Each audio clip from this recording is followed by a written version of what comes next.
Bro, I need you to explain something to me. I've been the good guy my entire life. I'm loyal. I'm reliable. I show up. I remember the important dates. I never cheat. I never lie. And every single time, I end up alone. The guy who treats her like garbage gets the girl. The guy who forgets her birthday gets 3 chances. I get 1 strike, and I'm done. What am I doing wrong?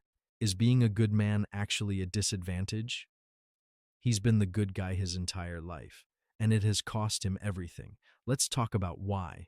Not the version that makes him feel better, the version that's actually true, because this question gets asked more than almost any other, and it almost always gets the wrong answer. The wrong answer is, you're not actually nice, you're manipulative. The wrong answer is, nice guys finish last because they have no backbone. The wrong answer is, just be more confident, and she'll notice you. Every single one of those answers misses the actual problem. And the actual problem is something most men never get told.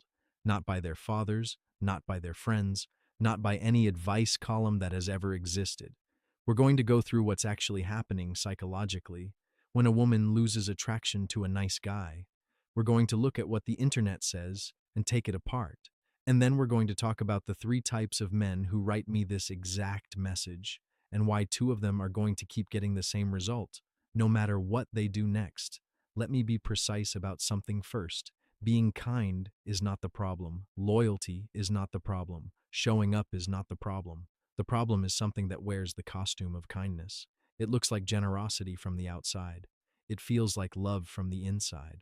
But it's neither of those things. The problem is this.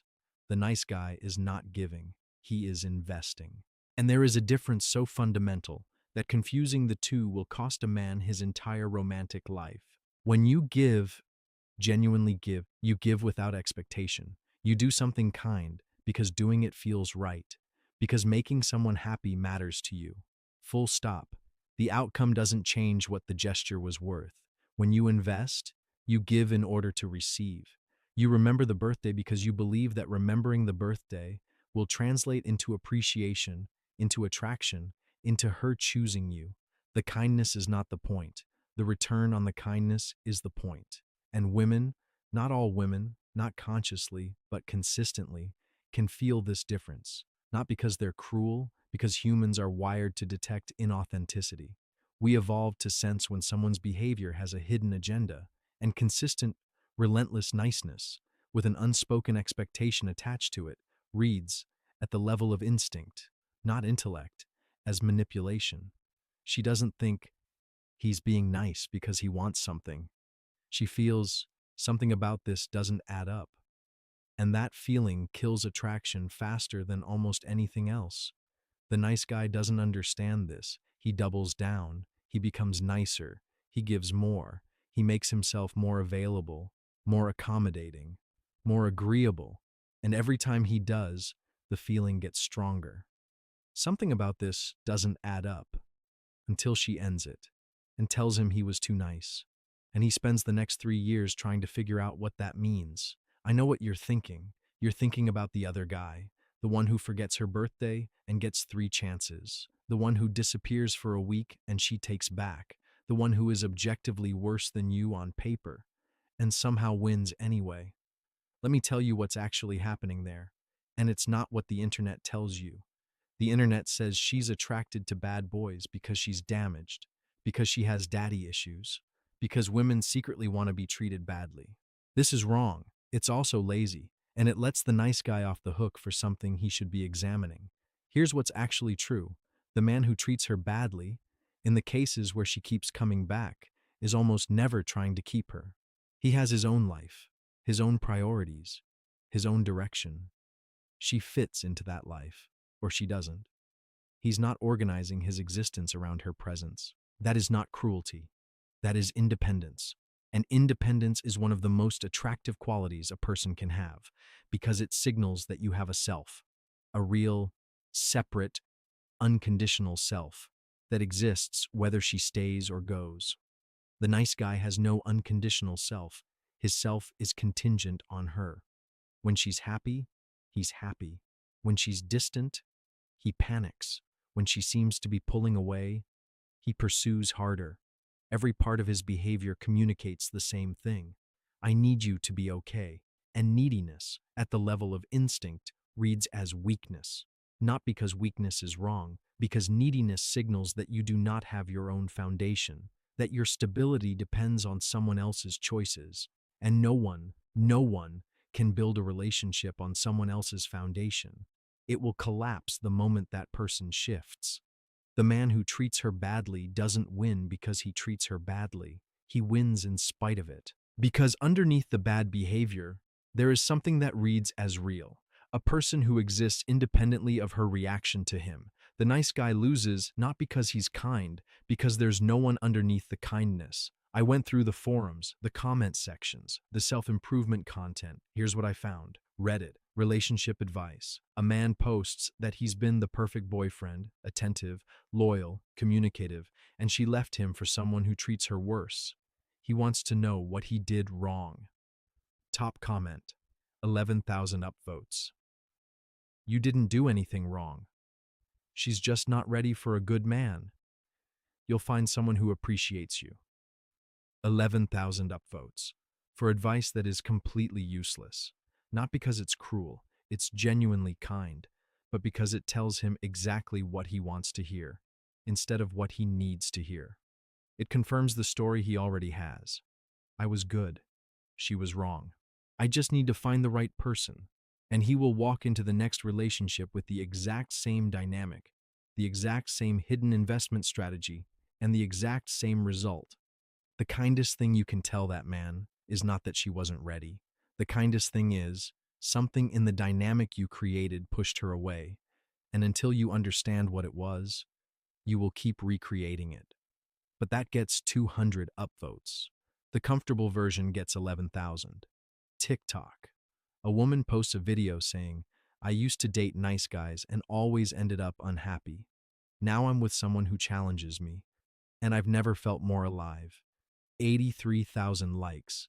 Comment section full of men calling her toxic, damaged, hypocritical. Nobody in that comment section is asking what challenges me actually means, because it doesn't mean argues with her. It doesn't mean treats her badly. It means he has opinions she has to reckon with. He has a direction she has to fit into, or not. He doesn't reshape himself around her comfort. He challenges her not through conflict, but through presence, through being so fully himself, that she has to decide if she wants to be part of that or not. That's not a bad boy. That's a man with a self. And the nice guy, who has been erasing his self one accommodation at a time, cannot access that, regardless of how kind he is. 83,000 people liked the video. 400 people in the comments understood it.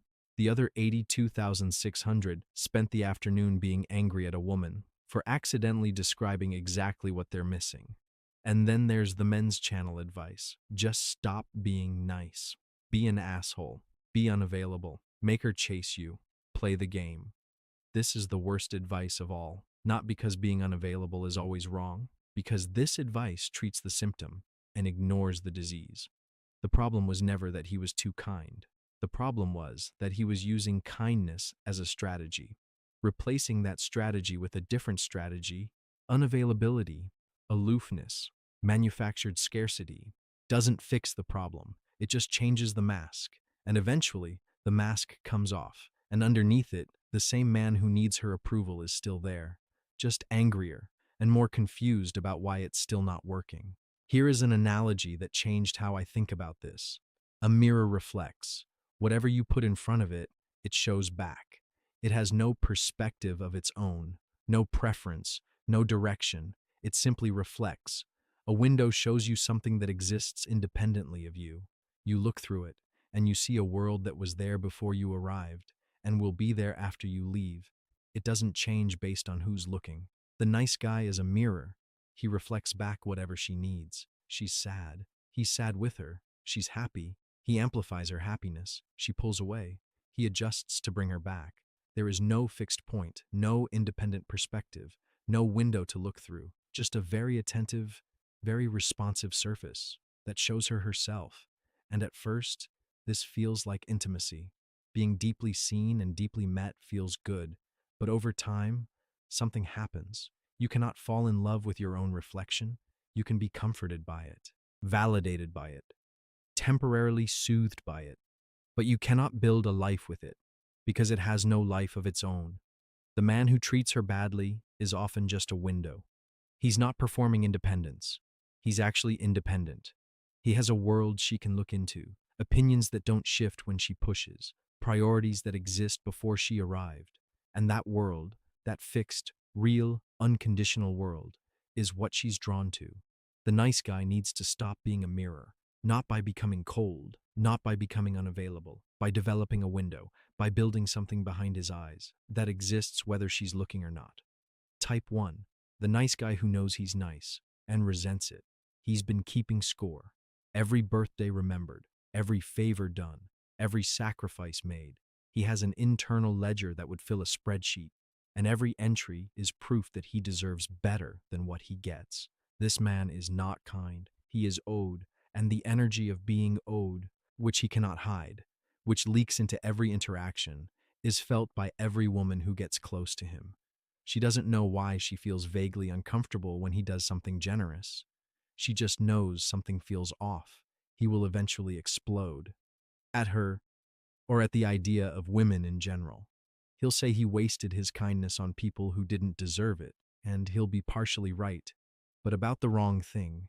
He didn't waste his kindness. He wasted years on a transaction strategy that never had a chance of working. Type 2. The nice guy who doesn't know he's doing it. This one is harder to see from the inside. He genuinely believes he's a good person who just keeps getting unlucky. He doesn't see the pattern. Picture him on a first date. She asks what kind of food he likes. He says, "Whatever you want."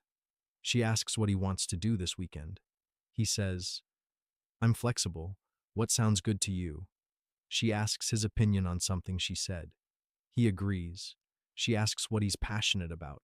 He talks about her interests back to her, slightly reworded, because somewhere in the last 45 minutes, he started mirroring her without noticing.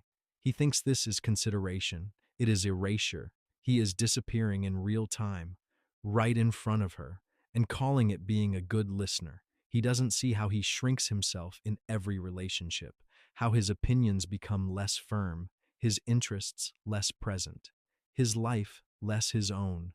The moment someone he likes appears, he's not keeping score. He's genuinely giving, but he's giving from a place of anxiety, not abundance.